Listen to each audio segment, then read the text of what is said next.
Coronavirus, Italy to lift travel restrictions as lockdown eases.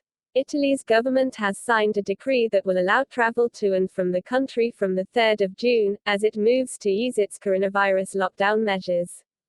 It will also allow travel between the regions, which has so far been tightly restricted, from the same day. The move marks a major step in the country's efforts to reopen its economy after more than 2 months of lockdown.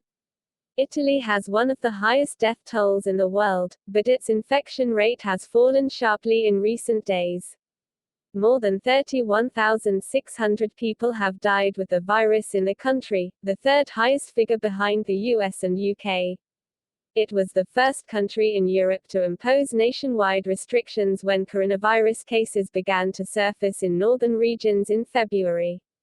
But it began to relax those measures earlier this month, when it allowed factories and parks to reopen on the 4th of May. The latest decree was signed by Prime Minister Giuseppe Conte and published early on Saturday. Some Italian regions had called for a swifter easing of restrictions, but Prime Minister Conte said they would be relaxed gradually to avoid a second wave of cases. Shops and restaurants are also due to reopen from the 18th of May providing social distancing is enforced. Catholic churches are preparing for the resumption of Mass on the same day, but there will be strict social distancing and worshippers must wear face masks. Other faiths will also be allowed to hold religious services. All travel restrictions will then be lifted from the 3rd of June. Mr. Conte's announcement came shortly after the country, which was once the global epicenter of the pandemic, reported a further decline in its daily death toll.